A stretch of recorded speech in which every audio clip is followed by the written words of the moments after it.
Hello friends, welcome back. ஒரு வருஷத்தில் வந்து யூனிவர்சிட்டி மொத்தமாக எத்தனை இன்டேக்ஸ் எடுக்காங்க, அந்த இன்டேக்கை வந்து எப்படி சூஸ் பண்ணணும் எப்படின்னு சொல்கிறேன், ஃபுல்லாக பாருங்கள். ஒரு வருஷத்தில் வந்து யூனிவர்சிட்டி மொத்தமாக வந்து 3 இன்டேக்ஸ் வந்து கன்சிடர் பண்ணுறாங்க. அதில் முதலாவது வந்து ஃபால் இன்டேக். இது வந்து செப்டம்பர் அண்ட் அக்டோபர் மந்தில் வந்து நடக்கும். இது one of the largest intake. இதில் வந்து அண்டர் கிராஜுவேட் அண்ட் போஸ்ட் கிராஜுவேட்டை வந்து கன்சிடர் பண்ணுறாங்க. ரெண்டாவது வந்து வின்டர் இன்டேக். இது வந்து ஜனவரி அண்ட் பிப்ரவரி மந்தில் வந்து நடக்கும். இது வந்து லிமிடெட் கோர்சஸுக்கு மட்டுமான ஒரு இன்டேக்காக கன்சிடர் பண்ணுறாங்க.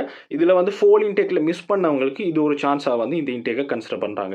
மூணாவது வந்து சம்மர் இன்டேக். இது வந்து மே அண்ட் ஜூன் மந்தில் வந்து நடக்கும். இது வந்து மோஸ்ட்லி வந்து போஸ்ட் கிராஜுவேட் டிகிரிஸுக்கும் அந்த ஷார்ட் கோர்சஸுக்கும், அதாவது இன்டர்நேஷ்னல் ஸ்டூடெண்ட் வந்து அவங்களுடைய இங்கிலீஷ் கோர்சஸை மிஸ் பண்ணவங்க, அந்த இங்கிலீஷ் கோர்சஸ்க்குள்ளே கம்ப்ளீட் பண்ணக்கூடியவங்களுக்குரிய ஒரு இன்டேக்கை வந்து இந்த சம்மர் இன்டேக்கை வந்து கன்சிடர் பண்ணுறாங்க.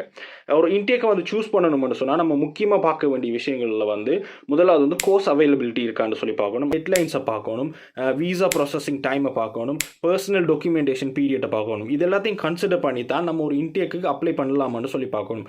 இப்படி இதெல்லாம் கன்சிடர் பண்ணாமல் நீங்கள் ஒரு இன்டேக்குள்ளே போவீங்கன்னு சொன்னால் நம்மளுடைய காலம் வீணாகும். அதோடைய வீசா ப்ராசஸ், இந்த டைமுக்குரிய பேமெண்ட்ஸ், நம்மளுடைய மணியை வந்து நம்ம லாஸ் பண்ணக்கூடியதாக இருக்கும். இது எல்லாத்தையும் கன்சிடர் பண்ணி தான் வந்து நீங்கள் ஒரு இன்டேக்கை வந்து சூஸ் பண்ணணும். See you. Bye-bye.